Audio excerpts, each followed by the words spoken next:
and welcome everyone to my YouTube channel of the subject Basic Electrical Engineering. Myself Pankaj Shah.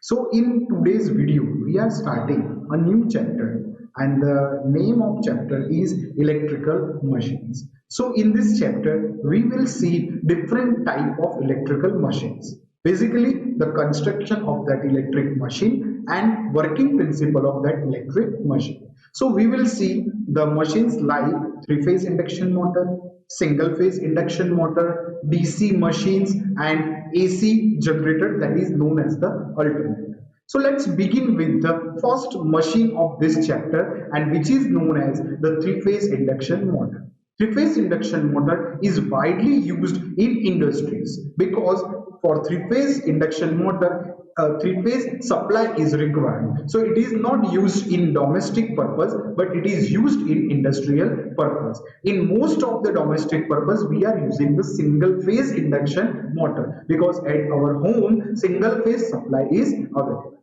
So let's see the working and construction of the three-phase induction motor. So first we can say that an electrical motor, what is the difference between motor and generator? So an electric motor converts the electrical energy into the mechanical energy which is then supplied to different type of nodes.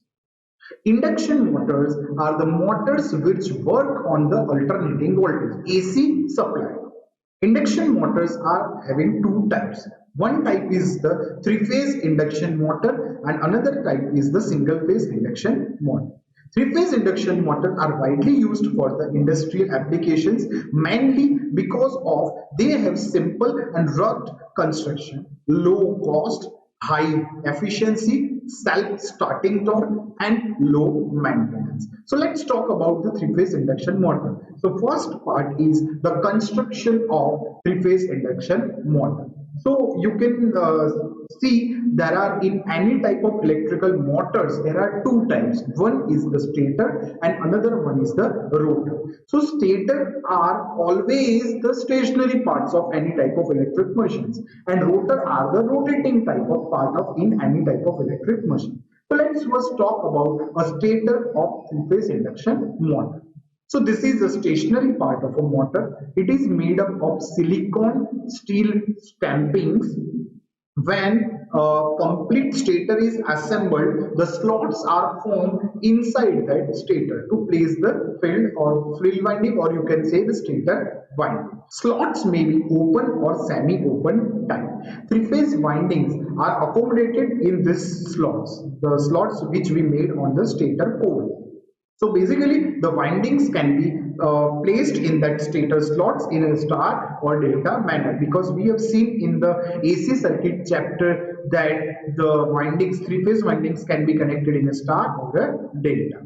So the three ends of that windings, either star or a delta, brought to the terminal box where AC power is given to this three-phase winding.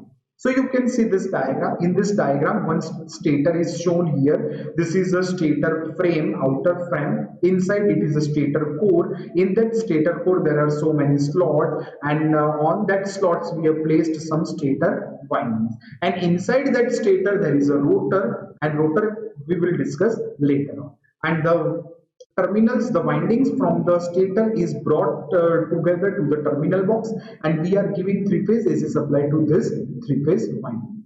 Now let's talk about the rotor of a three-phase induction motor. So rotor is basically a rotating part of any type of machine. So you can see in this diagram, this is a rotor and rotor is always in a cylindrical form and it is mounted on the shaft. So the rotor is a rotating part of any motor. It is mounted on shaft. It consists of a hollow laminated core with slots on its outer periphery. So you can see here there are slots and you can also see here there are slots. And in these slots we are placing our rotating winding, that is the armature winding. So the winding is placed in these slots and which is known as the rotor winding, and it may have two types. First type of the rotor is the squirrel cage type. This is a squirrel cage type of rotor, because in this rotor we are not placing the conductors, we are placing the copper bar inside the different slots, and it is welded together, it is short circuited together, and it is given to two metal rings which is attached to this winding. So that means no external connection can be given to the rotor winding in the first case. So it is looks like a cage, so that's why it is a squirrel cage type of rotor. Second rotor is a wound rotor, or you can say slip ring rotor. In this rotor we are putting windings, and there are different slip rings available. You can see here there will be different slip rings, and with the help of this slip rings we can give external resistance, we can add some more resistance to this winding. So basically the slip ring, in slip ring we can change the speed or we can change the current of the rotor winding, and in squirrel cage there is no facility to increase or decrease the current from the rotor side. So let's talk about first the squirrel cage type of rotor. So the rotor consists of a laminated core with skewed slots, skewed rotor slots, it will be skewed. Second, the rotor body is made up of silicon steel stampings, and construction looks like a cage of a spiral, and hence it is known as the spiral cage rotor. Rotor conductors are permanently short circuited, as I told you. There is no availability of the external resistance. Okay, so that means it is permanently short circuited, and therefore it is not possible to add any external resistance in the rotor circuit. So you can see this diagram here, and here there are so many type of skewed rotor slots. In this rotor slots, rotor bar is placed, it is short circuited and given to two end rings. Okay, so this is the view of the rotor. And slip rings and brushes are not required in this type of rotor, simple and economical in construction, and it requires the less maintenance. Now second type of rotor is the wound type of rotor, that is the slip ring type of rotor. And in this case you can see that the rotor is wound for the same number of poles as that of the stator. Means the stator number of poles and rotor number of poles will be equal. You can see here there are so many slots available on its outer periphery, and it is not skewed, it is just parallel to the sun. So the rotor is made up of laminations which with the slots on its outer periphery in which three-phase winding is placed. Here winding will be placed. The three-phase windings are connected either in star or delta, but here in this case it will be connected in star. The remaining three terminals are brought out and connected to three slip rings mounted on the shaft. You can see here there are three slip rings available. External resistance can be added with the help of brushes and slip ring to this type of connection. The slip rings are made up of the copper or phosphorus bronze. Okay.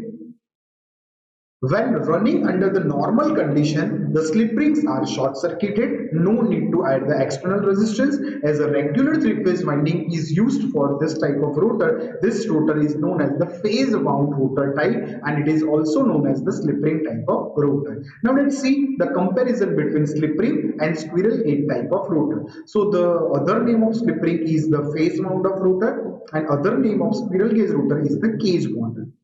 Construction is complicated in slip ring case, and it is very simple in the case of squirrel cage. Resistance. In slip ring case, external resistance can be added, and in squirrel cage, not possible to add any type of external resistance to the rotor winding. Starting torque is very high in the case of slip ring motor because we can adjust the value of resistance, and in the case of squirrel cage, it will be very low. Brushes. Brushes are present in slip ring type of motor, and it is absent in squirrel cage motor. Maintenance. In slip ring, frequent maintenance is required because brushes wear with time. So we need to replace frequently. Okay. And in case of squirrel cage, less maintenance is required. Copper loss. Copper loss will be very high in the case of slip ring, and copper loss will be very low in the case of squirrel. Efficiency is low of slip ring, and it is very high for the squirrel.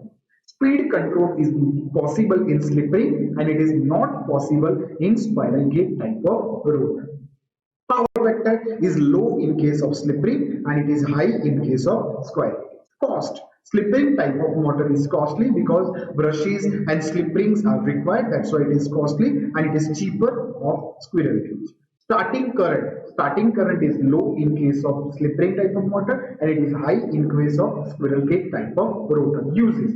Flipping motors are used in hoist, cranes, elevators where high torque is required. Whereas squirrel cage type of motor is used in lathe machines, fan, blower, and pro-fitting type of machines. So this was all about the construction of three-phase induction motor and different type of three-phase induction motor. Thanks for watching this video. Stay tuned.